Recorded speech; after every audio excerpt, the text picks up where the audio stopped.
School of Law, and she also has a master's in public health.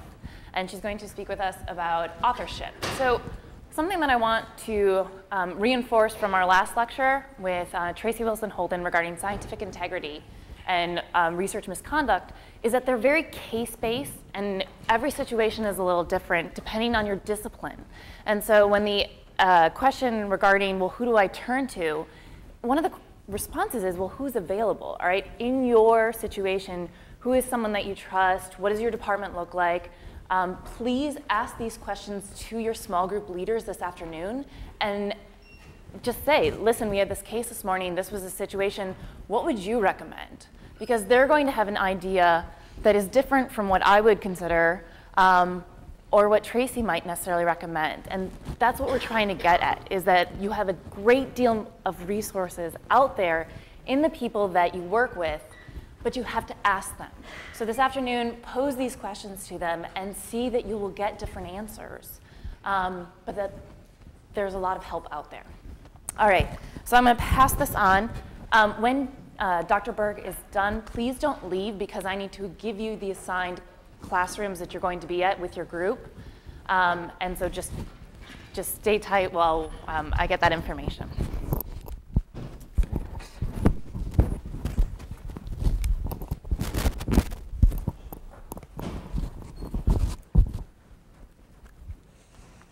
Okay, Son, can you hear me? All right.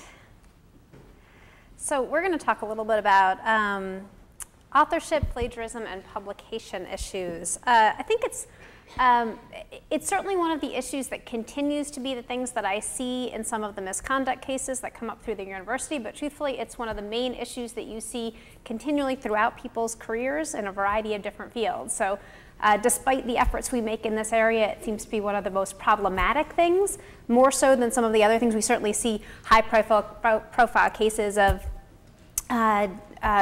data that's just completely fabricated, or high-profile cases about people who've sort of, fuzzy things around the edges. But it seems like the biggest area that you'll see misconduct problems in continues to be in the area of publication and authorship.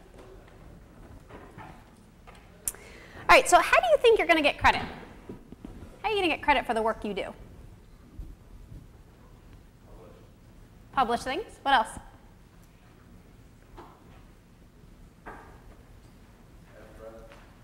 I'm sorry?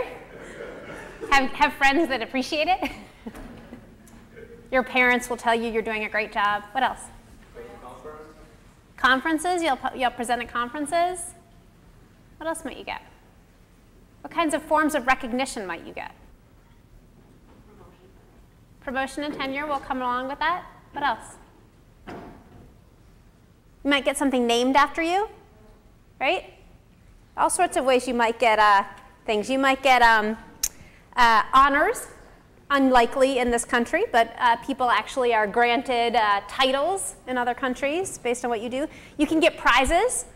These might not be where you're sort of focused on right now, but there's certainly prizes. Intellectual property is another way to get recognition, and probably a bigger way now than it's been in the past. But obviously, the biggest thing you're going to be doing is publishing things. That's the primary way that people are going to recognize your work, your name attached to publications. Why? Why publications? What usefulness do they serve? Why bother to publish? Besides getting your name stuck to something so you can post it on your wall, put it on your CV.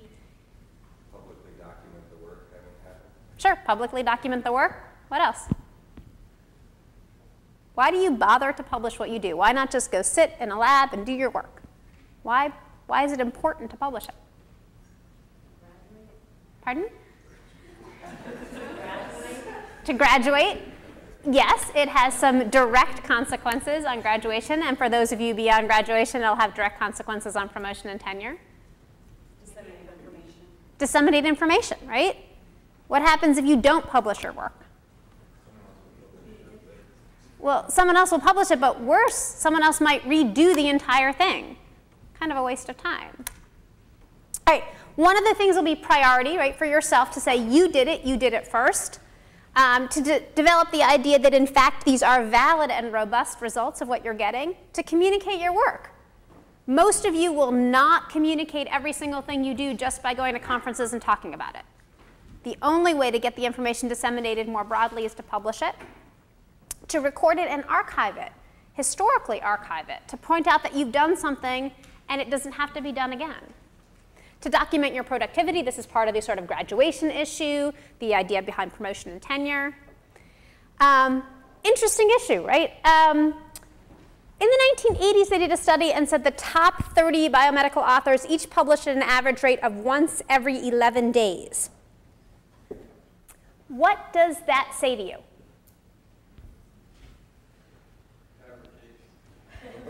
Right? Do you think they all published something every 11 days? They all wrote something every 11 days?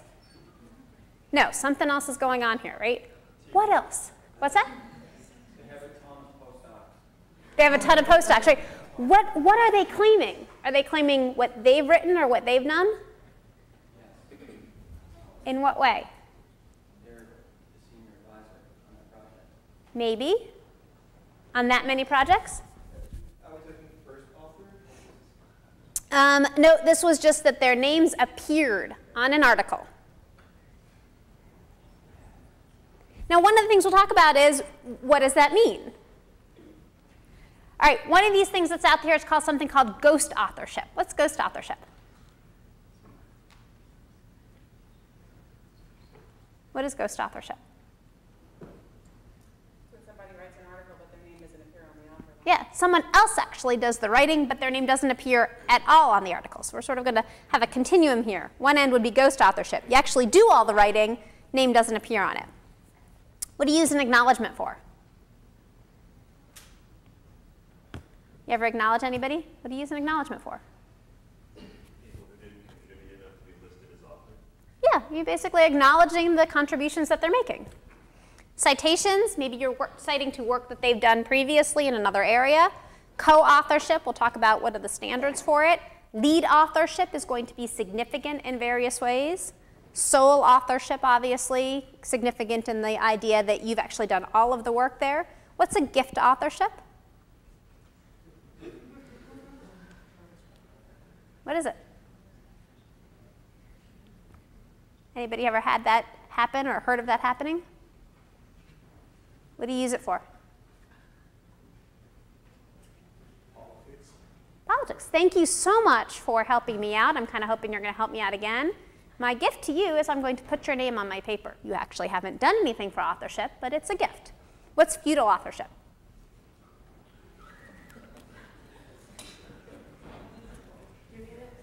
Someone that's like prominent in the area, like that's really well known, and you don't want to cause issues with them. It's probably actually given to someone directly who has direct authority over you, right? So it's sort of like, I understand this is your field, this is your area, so I'm going to stick your name on my paper so you don't get upset about anything and continue to help me out.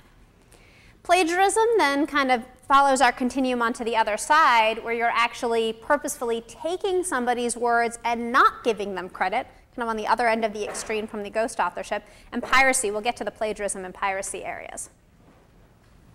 Okay, so this is something that occurs not only in the context of students dealing with some of these issues, but this occurs in the context of professionals working in the field. There's a series of papers that were published a couple of years ago about some of the really significant problems about, quote, guest authorship and ghostwriting in this context.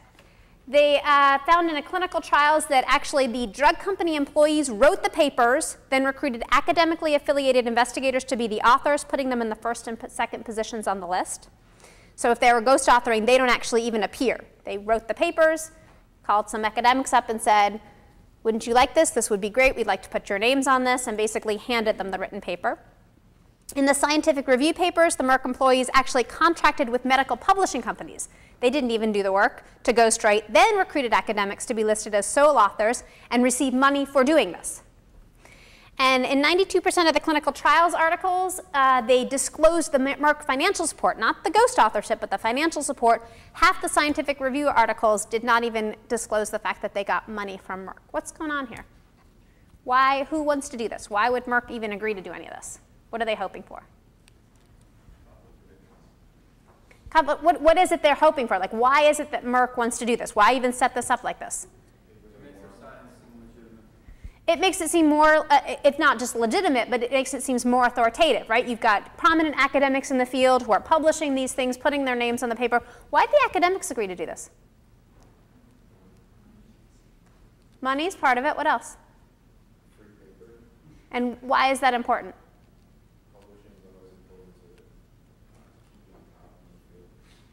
As well as it's a really significant factor in promotion and tenure. Doesn't go away. It's not just money. Why is that important? Because if we're going to address this, we can't just address it by saying, we're going to scrutinize all your payments. In fact, there's some arguments that money alone is not the biggest factor. The monetary amounts were fairly insignificant. The biggest factor here was the idea that you had your name on a paper, and that was a key factor in promotion, tenure, and then after tenure in sort of recognition in the field. All right, this goes from extreme to extreme. There are actually some cases out there where people have submitted papers and put somebody else's name on the paper without them knowing about it. Why would they do that? Why would you stick someone else's name on your paper? Remember, the incentives flow both directions. What are you getting? Now, Merck got out of this more legitimacy, a more authoritative paper. What would you get as another author sticking someone's name on it?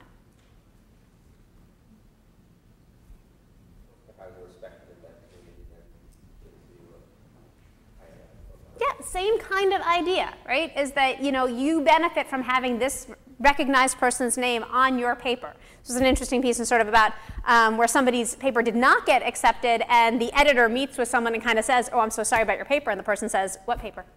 I didn't submit any paper. What are you talking about? There's an interesting article actually in the Chronicle of Higher Education recently that talked about, in the student context, the ghostwriting problem. Really interesting. They had a individual who's been doing the ghostwriting just kind of talk about the issue. How many papers, how many fields he's written in. He's gone through, he says he's written master's theses, doctoral theses. He's written papers for classes. He's written in business programs, medical programs, nursing programs, law programs, just across the board. He's done all of this stuff, and he was just talking about, you know, who are the people that contact him. He sometimes has worked with a student all the way through the degree. Here's the thesis proposal, here's the first draft, here's some chapters, here's some editing, kind of back and forth. And he says, you know, I've never had anyone complain. All these people have gone through, they've graduated, and they've done just fine. And he's actually written all of the papers. It's an interesting article if you want to pull it. What do you need for authorship? Well, we actually have standards of authorship. Case has them here, other universities have them, and they're quite clear on what you can and cannot do to claim authorship. The authorship standards here require a substantial contribution to the conception, execution, or interpretation of the topic. Everyone has to contribute to the development of the manuscript, have read the manuscript, and understand the manuscript. Why is this crucial? We sometimes have problems in scientific misconduct that come up where one of the co-authors will say something like, well, I didn't really understand that section at all anyways, I really shouldn't be held responsible for it. You actually do need to understand the things you're putting your name on. You need to be sufficiently familiar with the conduct and general interpretation of the research and accept responsibility for the integrity and the credibility. In other words, you don't need to be an expert in all of the aspects of what you're writing about, but you do need to be sufficiently familiar with it. The corresponding author has responsibility to ensure that everything conforms to the guidelines, and the others, everybody approves the final form. So there's somebody designated as a corresponding author. Very significantly, there's a whole list of things that you cannot base authorship on, and these are to get at some of these things like gift authorship or feudal authorship. You cannot base authorship on the provision of standard materials, or the performance of an incidental assay or incidental measurements, the use of facilities. So you can't just say, well, I'd like to use your facilities for something, and in exchange, I'll give you authorship on this. Routine patient care, critique of a manuscript. You give it to somebody and they provide you critique of the manuscript. That's not sufficient for authorship. You can't just get authorship because you provided access to subjects or access to a particular environment or even financial support for the research. Routine collection or analyzing of data. If you have a data analysis center, they can't just automatically be stuck on every paper. Chairing or advising a thesis committee. A colleague of mine actually had an interesting case, and this goes on the side of the whose benefit is this to, who was chairing a thesis committee, and the student at the end said, and I'd really like to put you on as an author when I go for publication. And he said, well, but no, I mean, this is kind of normal. We chair thesis committees all the time. We play a significant role in helping the student develop the paper, and we edit the paper, but we do not normally have authorship on the resulting paper. And the argument by the student was, there's no way I'm going to get anybody to take this seriously unless your name is on it. So this is in my benefit. And the end result, the person was saying, look, I'm just not comfortable with this, but one of the things that the authorship criteria here points out is that's not sufficient. You do a lot of work in advising students, and that doesn't give you authorship. An administrative relationship to the research, contributing to the general intellectual development of an author. This is sort of the typical classroom.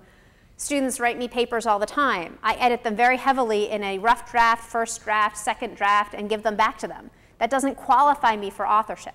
Now, I might need to be very careful in my editing so that I'm not text editing in such a way that I'm rewriting the entire paper. But generally speaking, just contributing to the intellectual development, that's not enough for authorship.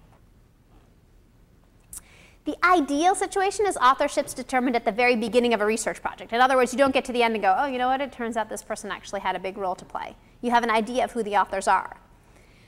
In addition, all the authors involved have an obligation to avoid what's called duplicate publication, and we'll talk about that in just a moment.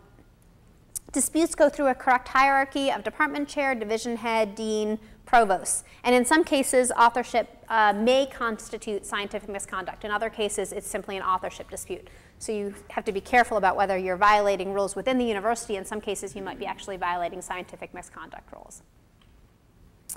A group of people a while ago actually looked at this question and said, well, the real problem is that we have these bizarre Byzantine authorship ideas. What we really should do is just quite clearly state, what does everyone do? And so they suggested what they call the sort of movie credit model.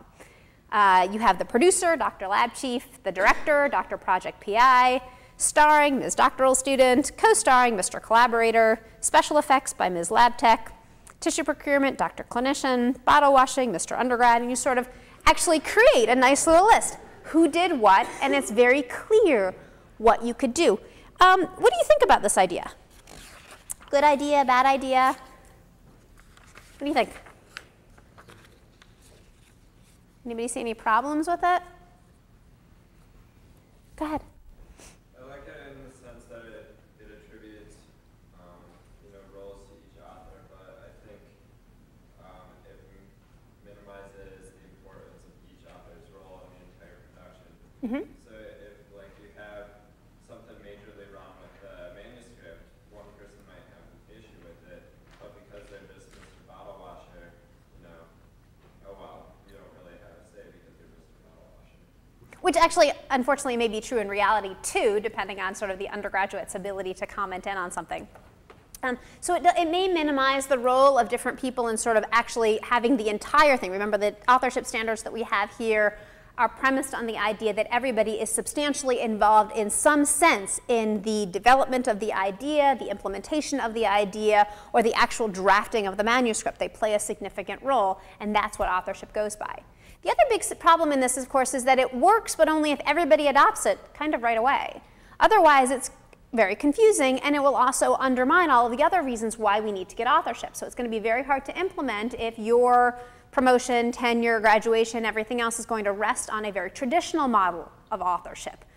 This will be difficult. Nonetheless, there are actually some journals that are moving this way slightly. They're not actually using kind of this whole list of things. They're using typical authorship models in terms of the first author, second author, beyond, but they're then putting a little asterisk after people's name, and they're saying, this person contributed to the initial development of the ideas and drafting part of the sections. This person contributed to the overall conceptual development and some of the discussions and editing, but didn't draft to this different section. So you sort of have more of an indication about who's doing what in understanding the role. Okay, what about duplicate publication? I kind of mentioned it offhand. What is duplicate publication, and what do you have to deal with in this context? Sometimes you hear people call this salami slicing. What does this mean? What is this? What's salami slicing? What are you trying to do? What are you trying to get out of your research? More papers. Yes, as many papers as you can. If you slice it as thin as possible, can you get 6 papers out of this? Or 7 papers out of this one study? How many papers can you get out of the one study?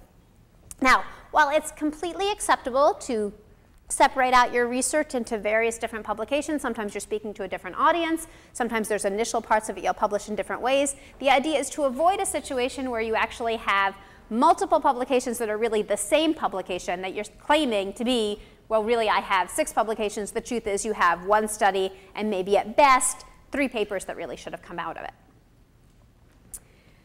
What about things like publication of an article after you've published an abstract? Can you do that?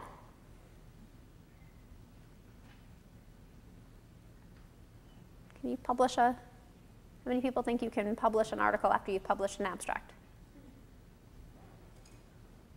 Yeah, I hope so. I mean, this is a primary way that you'll be dealing with things in a conference agenda. Let people know sort of the work that you're doing, but you may not have had the entire paper completed yet. This is fairly common and acceptable. Can you publish something in another language?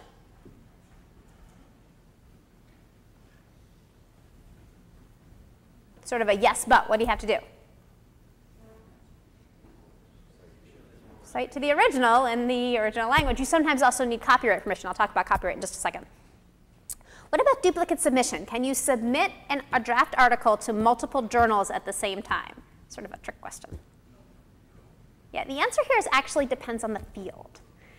In the vast majority of peer-reviewed journals, you may not submit to more than 1 journal at a time, and the journal will make it quite clear. The reason they have the restriction in place is that they feel like that to bother their peer reviewers to do the review without knowing that you would publish in the area is really problematic. They have lots of articles that come in. You can submit sequentially, but you can only submit to 1 at a time.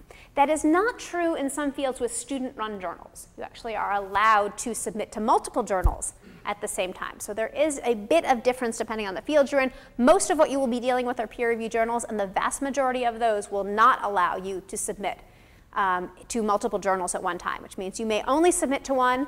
When you have an answer from that 1, you may submit to other journals.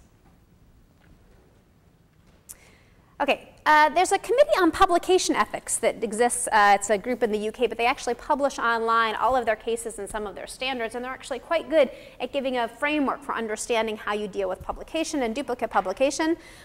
This standard, which is pretty much accepted by most people, published studies do not need to be repeated unless you need further confirmation of the result in the particular study. So the idea is that you're not going to continue to just do things that have already been done.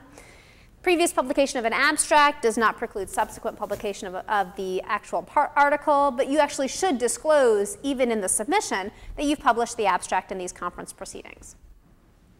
Republication in another language is acceptable, provided there's full and prominent disclosure of the original source.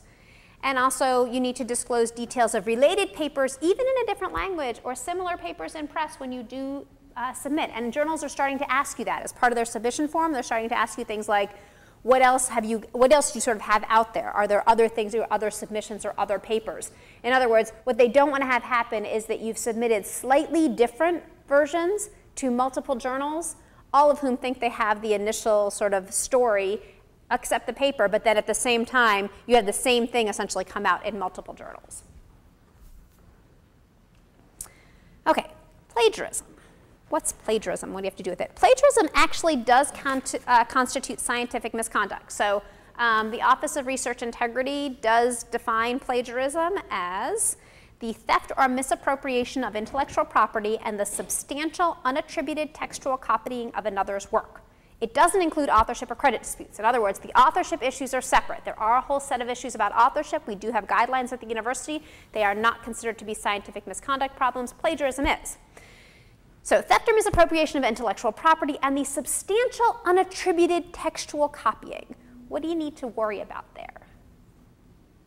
What's the word that's kind of significant?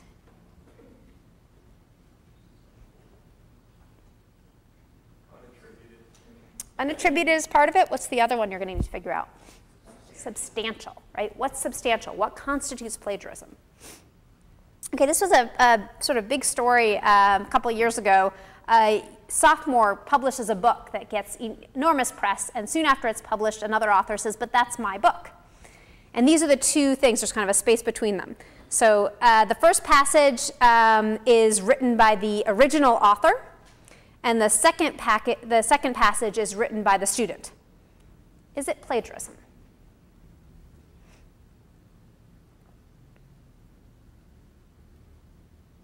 And there's no attribution, by the way, I should say.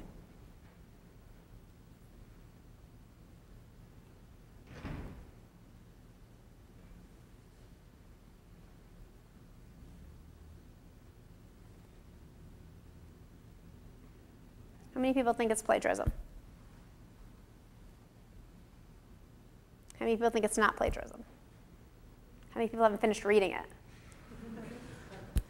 All right, what's going on here? Well, one of the things that's very interesting in trying to figure out substantial in these things is kind of figuring out, well, is it a word count issue? Do you have the same words? If they're kind of the same idea, is that plagiarism, or is it just directly the textual copying? And these things are not clear. One of the difficulties with this particular book was that it wasn't one passage, it was multiple passages throughout the book. That you could do the same thing. You could kind of match up and say, there's something going on here that is going to make us uncomfortable. The publishing house actually decided to pull the book. And there was a lot of debate about whether or not this was a reflection of this kind of area. So the students sort of reading it and saying, you know, I really appreciate this author. In fact, many books, and music too is another area, we all see people directly copy on purpose in order to kind of mimic. So how many times have you had someone say, oh, that's a Romeo and Juliet story, right? Well, because we do know that there's sort of kind of classic works in fiction which people will on purpose copy the structure, but hopefully not the exact text. So there's a weighing that happens. Now, even in science, there's actually an area where almost direct text gets copied. Where is that? Say? In statistical analysis is one area. Where else do you see it? When you do your publications, where do you see text that often looks almost exactly like text you see? Methods sections. Sometimes background sections, although you have a little more flexibility in a background section to really describe what's going on. Quite often a method section. Why? Because if you've actually gotten the words to describe what you're doing well, you really don't want to try to figure out a lot of other words to describe it less well. It's one of the areas where we do accept that you might see very, very, very similar language in a method section. So one of the things about plagiarism to understand is that there are norms within different fields and understanding what actually constitutes plagiarism, and then you have to think to yourself, well, how do I fit within that norm and what else am I doing here? Most plagiarism things, by the way, some of them are overt, you know, sort of cutting and pasting we'll see of direct plagiarism. Most of the rest of them are kind of on this edge of, do you fit within the standard? Do you fit within the definition? One of the aspects of plagiarism to keep in mind is there's another part of this, and this is the intellectual property part of it, and the copyright. Copyright and plagiarism are not the same thing. So a violation of a copyright doesn't necessarily mean that you've plagiarized. Two separate things that are going on here. Copyright does accommodate within it, the law of copyright has a fair use, and that you balance 4 factors. You're trying to figure out, can you use someone else's written work, and how do you use it? Has to do with the purpose and character of the use, sort of commercial nature versus nonprofit educational. Sometimes people will copy aspects of things either for themselves in the work that they're doing, or they'll copy them in an educational setting, and that may fall under a fair use. The nature of the copyrighted work itself. So copyrighting big parts of a textbook designed for education that is designed to be bought for an educational purpose is going to be a lot different than copying something that's really designed in a commercial setting, non-educational, and you're taking a part of it. The amount of what you're copying. Did you copy a few pages out of a book, or did you copy significant parts of a book? And then the effect of the use on the market for value. In other words, the intellectual property is really focused on the financial aspects of it. Copyright is a financial protection of your work, and then the copyright violations and the fair use evaluations will depend on the analysis of how it's been used in a financial setting. The guidelines when you think about, and this is sort of my sideline on copyright, the guidelines when you think about attribution are really guidelines that look not at copyright, but guidelines that look more at, do you meet the definition of what constitutes plagiarism? Is it the substantial unattributed copying? Guidelines, basic guidelines. Acknowledge your direct use or paraphrase of someone else's words or ideas, right? Kind of simple. I'll talk to you a bit about what kinds of examples I have of cases where you think that that would be sort of a simple idea to implement. Acknowledge your source when your analysis conclusion builds on it, or when the idea comes from another source. So the 2 times that you would acknowledge are either when your analysis or conclusion builds on somebody else's work, or when in fact the idea itself comes from somebody else. You cite borrowed language, facts, and ideas, whether quoted or paraphrased, in your earliest draft. I have students who will hand me in first drafts and say, I'll add my citations later. Never put yourself in that position. Not only will it create a lot more work for you, but you are opening the possibility that you will forget that you actually borrowed parts of this from other people's work. Use quotation marks for 7 or more words or for something that's distinctive language. Someone else has kind of a catchphrase that they use for something. Less than 50 words, use quotation marks. More than 50 words, use what's called a block quote. You indent in single space. Basic information of what you need to know to avoid having plagiarism problems. When you use borrowed material, introduce it by reference to the source. So-and-so has established. So-and-so claims. If you find a source through other sources, you look up the cited source. The only time you cite both, the place that it was cited and the original source, if the citer's use of the citer source is original. Otherwise, you really actually just go back to the original. One of the biggest mistakes I think that students will make is when they're citing things, they'll cite to the secondary sources and not go back to the original source. The only time you're citing to a secondary source, and then still usually citing to the original, you'll say, so-and-so saying da-da-da-da-da, quoting so-and-so saying whatever. The only time you're going to do both of those things is if the secondary source is using it in some original way. If, in fact, you gathered the information, it was in a textbook, it was somewhere else, it was compiled, you're really going back to the original source for the citation.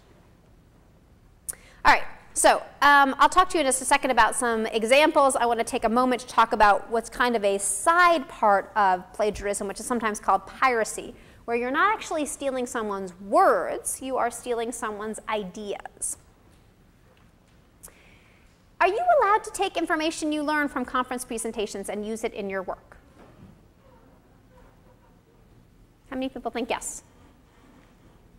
Yeah, what else are you doing at the conference? Right? The idea is that you're learning at the conference and you're using it for your work. What about hallway chatter? You're walking past and someone says something and you think, oh, wait, you know what? That actually is really relevant. Yes, probably. I mean, if you think you're overhearing a confidential discussion, then you may want to actually go to the people and say, I overheard you saying this. It's relevant to my work. I'd like to acknowledge that. What about grant proposals? Can you use information that you got from having reviewed a grant proposal? No, you're not supposed to. Some of this is about kind of peer review and confidentiality of the documents you might be looking at. Now, if there is something extraordinarily relevant in a grant proposal that you realize truly does change your research, you may well need to deal with how to cite correctly to the person whose idea it was to do this.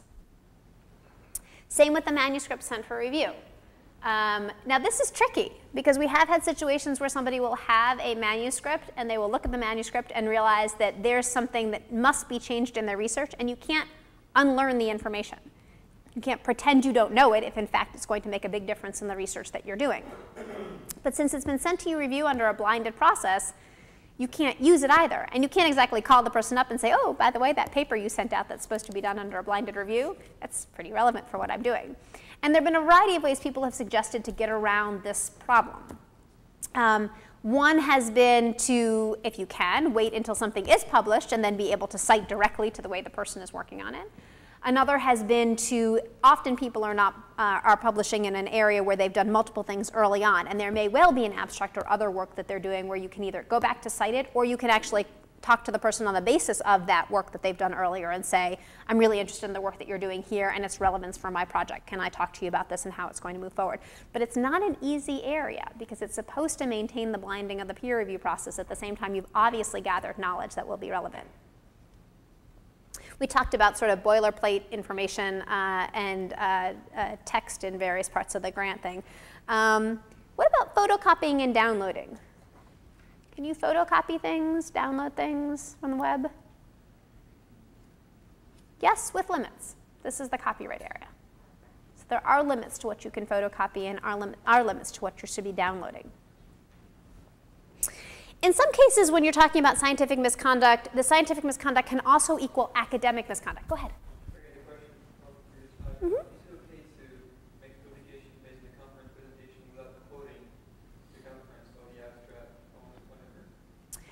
You should acknowledge where ideas came from. Sometimes you are sitting in a conference, and I have different ways I'll take notes during conferences. So things when I'm taking notes, I'll put things in brackets that are my idea that has come from something someone said that kind of triggered a thought.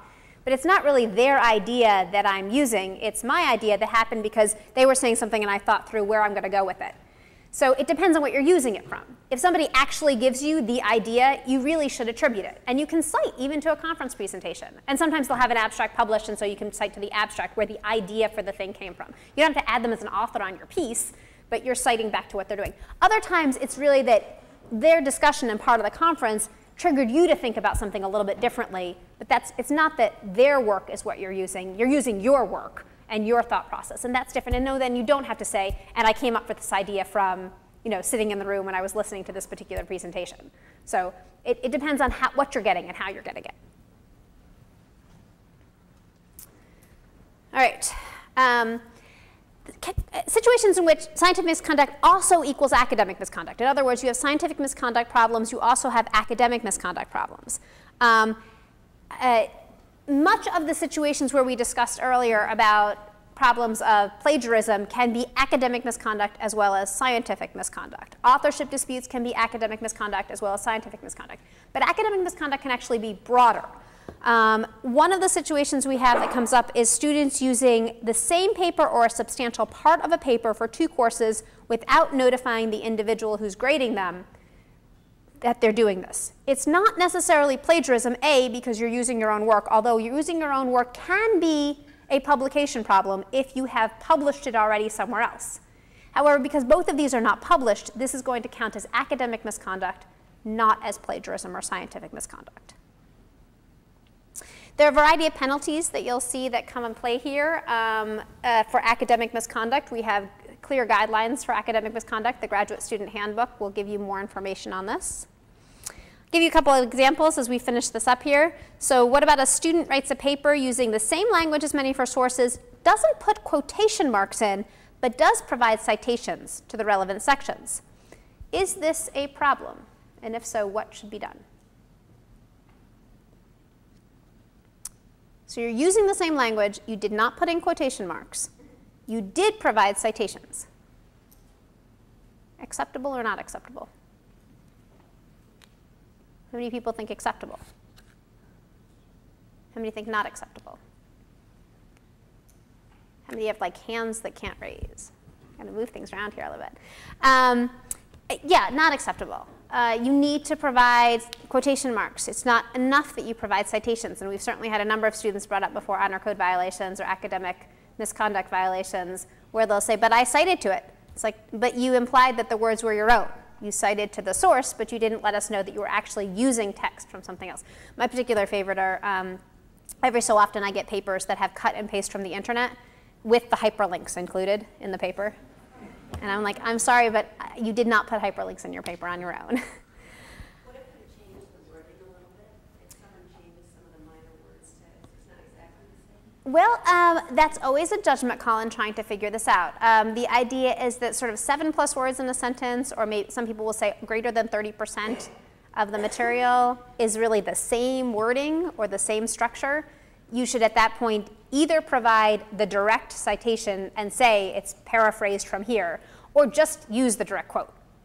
So unless you're really changing it around, and sometimes I'll tell students, sometimes it's better if you think the person said it so perfectly, use the direct quote. I don't want an entire paper of direct quotes, but it is okay to use direct quotes. And I'd rather you do that than change a couple words in the sentence and then give it to me and make me think that it's actually your work versus somebody else's work. How about this one? A student hands in a 4,000-word paper for a graduate level class. 3 weeks later, he submits the same paper for another class. He's made no changes to the original text, but added 1,000 words. Can you do it? Should you do it? No, not unless you talk to the professor ahead of time. And they said, and this is not uncommon, you will do some work in classes which will form the basis of your graduate theses. And professors will say to you, you can use some of this work as kind of the background section. You can use some of this work and develop it as for the next thing that you're doing. If you have permission to do that, and if it is acceptable to do that, and the work you've added onto it is permissible with knowledge, then it's perfectly fine. The problem in this particular thing was they handed in a 4,000-word paper for a 3-credit class, didn't tell the other professor, handed in a 5,000-word paper, but only did 1,000 words work for the other 3 credits. And the argument was that they did not do the work necessary for the 3 credits that they were getting for the second class. And they didn't do this with permission or anyone else. The Graduate Student Handbook says quite clearly that the mission of the university rests on the premise of intellectual honesty in the classroom, the laboratory, the office, and the examination desk. You must have an ethic of honor and integrity in scientific pursuits and in all scholarly activity. To safeguard the standards on which we all depend, we must accept individual responsibility for our behavior and work and refrain from taking credit to the work of others. Again, I would refer you to the Graduate Student Handbook for more information on exactly what is or is not appropriate. And here's my final cartoon for you. It's a speech given by a little boy, Giant Sequoias, with apologies to Encyclopedia Britannica. At least it wasn't with apologies to Wikipedia. Thank you.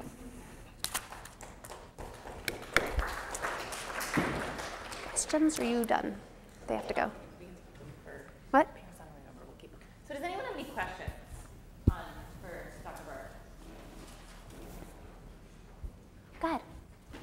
So in scientific literature, you don't really see people citing with direct quotations in other articles.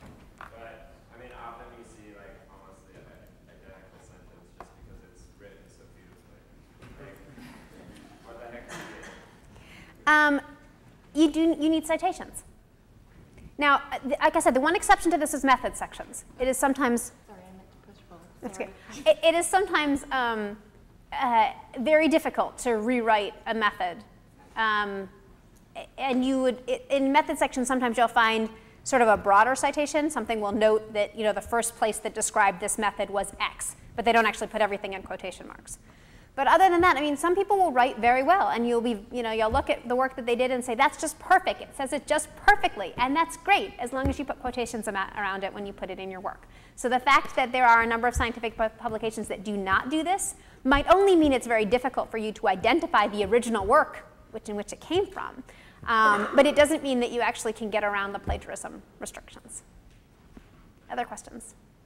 Go ahead. I think a lot of what you said applies to original research, but what happens with review articles, especially if you've written on the same topic maybe 6 months ago and you're asked to write again? It's not a whole lot of new stuff that's happened in between. What happens? Yeah, well, you should still be able to use the words that you're using. Now, you might be, and review articles will fairly often have a lot of attribution. Remember, you're actually saying, so-and-so in this article found these things, and you're referring to those things that they found. You still shouldn't be using exact, direct quotes from the text unless you are putting citations in, but it's less of a concern there that you're actually claiming their work as your own. You're quite clearly making clear what they have done. So you're actually, not only are you citing to it throughout, but you're usually in the text referring continually to the people whose work that you're doing.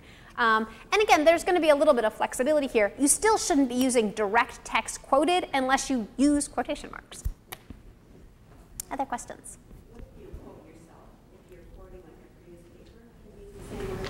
Yeah, so this is a very interesting area. Some of these problems are copyright problems, not actually plagiarism problems. So if you are the single author of the previous paper and you hold the copyright to the paper, in other words, another journal, you will sign a document when you publish in a journal that will tell you that journal holds the copyright and how long they hold the copyright for. In some cases, it's as easy as going back to the journal and saying, I'm publishing on this issue. Again, I'd like to use some of the text I'll use. I'll cite to my previous piece somewhere, but I'm not going to put quotation marks around everything that I've said. And the journal may say yes. In other circumstances, you hold your own copyright, either because the journal's copyright has expired, some of them don't last more than a few years, depending on the journal, or because they never actually took the copyright. They'll tell you that you hold the copyright to your words and the ability to continue to use them without their permission. If somebody else co-authored the piece with you, even if you, in fact, were the person that authored those words, you need to cite and use normal standards for quotation marks. You cannot use those words, even if you know you have the early drafts of the pieces and you said, but I wrote that section of it. It's still with the other person's name on it, so you still need to make sure that you're using all the normal parameters for citation and for attribution. Other questions? Okay, great, thanks.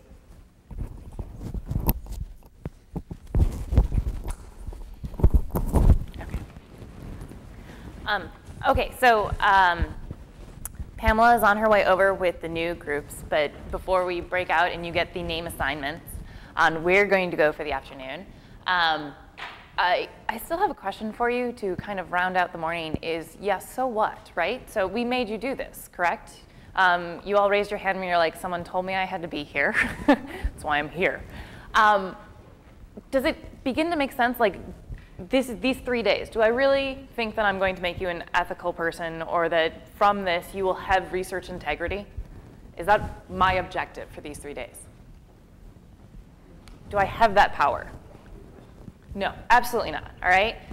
What we're concerned about as the university, and what I'm concerned about, is I would feel awful if 3 years from now you would never had an opportunity to discuss any of this, and you made a mistake out of lack of awareness versus a deliberate choice on whether or not to put those quotation marks, and you were like, oh, I just didn't know I was supposed to do that. So part of the reason is just to introduce these to you, but there are also very severe consequences. Going back to the original case I did with the University of Wisconsin, that individual falsified information on 3 grant applications, okay? And it ended up affecting 3 different papers that were published in like microbiology, cell, can't remember the other one, and like science. Like these were very good journals. And the ramifications of her actions was pretty widespread. All right, this is not something that was just an isolated event that it only happened to her. It's affected that department, it affected those 6 graduate students severely, her colleagues, and the university. So this wasn't something that was just a decision that she made while she was cramming for the submission of a grant and decided just to drag and paste these images into the document. It can be that easy to commit scientific misconduct or research fraud, but it obviously carries a lot of weight. So these are the decisions that we want you to appreciate, and then if you are uncertain about anything, we want you, again, to be able to say, I need to have some advice or I'm seeing this. Okay, any questions? So this afternoon, from 1 to 3, we will have the case discussions from the assigned chapters for your reading. If you did not get a book, could you actually write your name down for me, just so I have a list of individuals who didn't get a book, and make sure that you're not all in one group, so that none of you have a book to talk about this afternoon. That would be bad. So please come down and write your name on a sheet of paper. Be sure to go through the cases, bring up which ones you found were interesting, ask the facilitators questions about the topics that we discussed, and ask them for stories. Again, these cases are pretty generic. It's to get the ball rolling, but you obviously are the ones that are going to determine how relevant this information is and what to do with this opportunity. All right, so Pamela is on her way. Please don't leave until she arrives, but just hang out here for a few more minutes. And if you don't have a book, if you can come down and sign something. Otherwise, I will see you tomorrow we start at 9 o'clock here again.